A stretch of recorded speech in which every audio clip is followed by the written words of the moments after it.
What's up, mobile gamers? Today we're looking at the Polarized Light ranking map. It looks like this, or like this if you turn it sideways. As you can see, it's during the day. So, there's a couple things to note about this ranking map.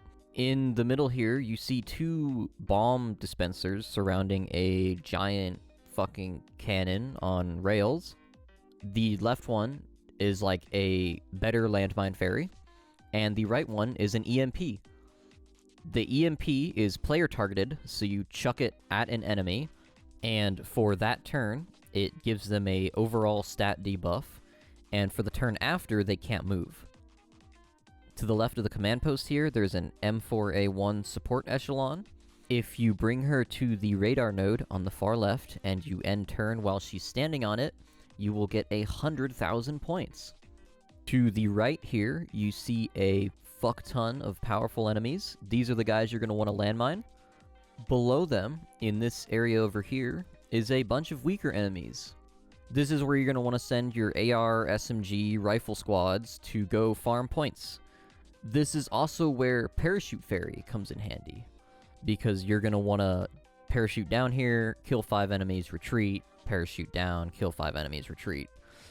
In the bottom left, there is this cutout that shows a different battlefield. If you get 404 support echelon to the control panel, you get 10,000 points. So I think there's a lot of value in looking at other people's ranking runs to see what they did and how to improve from them. So I'm going to be breaking down this Korean guy's ranking run. Here are the echelons that he used, as you can see. The important ones to look at here are echelons 9 and 10. Those are his MG teams that are used to kill the giant fucking stacks of enemies in the top right. Another important one is echelon 8. He uses the SOTMod team to escort the M4A1 support echelon to the radar node, and he gets her there by like turn 5 or 6. Echelon 2, his WA2000 team, is his main trash cleaning team, all the way up until like turn 4, where he swaps them out. You'll notice there are 12 echelons instead of 10. That's because, like I said, he swaps out W2000 for echelon 11, because they're better at killing dogs. And after he gets support echelon M4A1 to the radar node in the top left, he swaps out SOTMod team with echelon 12, and they become just another trash cleaning team. You'll notice he's running an excessive amount of parachute ferries. That's just because he has them. You could probably do this event with 2, but I mean, the more you have, the better. The ferry you really need for this event is landmine ferry, because there are just waves of enemies constantly pushing left, and the enemies are almost undefeatable by the server's current meta, so you really need to drop mines down to weaken them to like even make them killable. But it is really dependent on the run as well. I mean, you can still get a pretty good ranking run, like 1.2 million points, using just the EMP and mine dispensers, and being good with your placements. But the landmine ferry basically serves as a replacement for an EMP, because you only get like 8 or 9 EMPs each ranking run. You can chuck an EMP at a 300k enemy and kill an otherwise unkillable enemy, but you only have a certain number of EMPs, whereas 2 landmine ferries would be equivalent to more than enough EMPs. Anyways, if you're on EN, just go grab a couple landmine ferries. You've got like 2 years before the event starts. So, I was talking about team composition, right?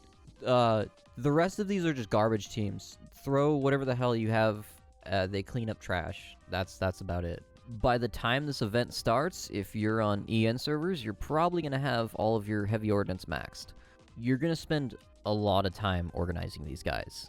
They help a lot with moving around this middle area without costing you any points, but when you attack a big unit, you're going to want to have as much support as possible, so a lot of time wasted moving them around. Runs are going to take you like 6 to 8 hours, depending on how much you try hard.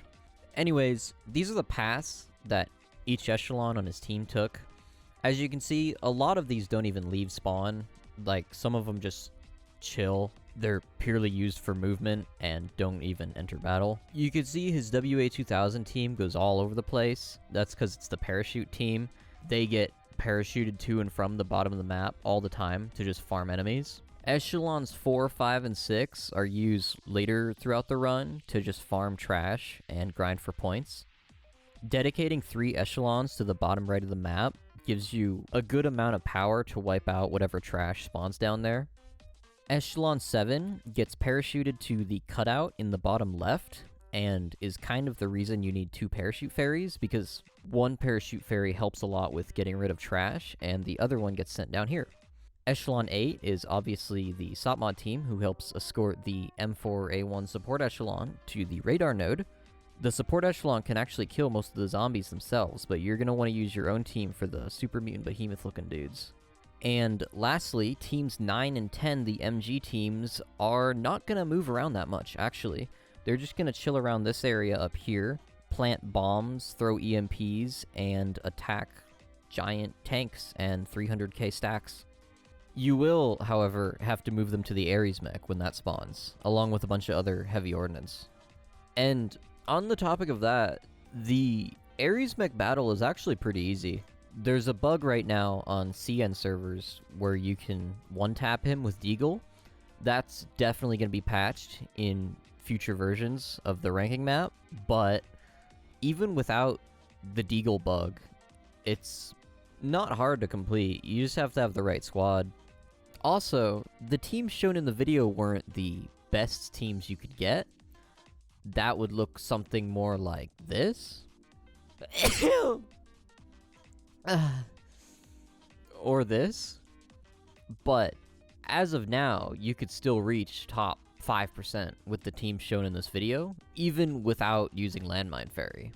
Now, obviously, this is going to be different for other servers, because CN players were taken by surprise. They didn't have 5-star Landmine Ferries prepared, but other servers are going to be able to prepare for this event, so their ranking scores are probably going to look much different. Should you be worried? No, the event's like ages away, but there are certain things you need for this event, such as a couple Landmine Ferries, a couple cords, a 5-star beach ferry helps a lot, KFC girl, grapes are good, lots of grapes, and a lot of parachute ferries. Also P22, and that other pistol. And that's about everything when it comes to the ranking map. If I missed anything or fucked anything up, let me know. Subscribe, Lamau.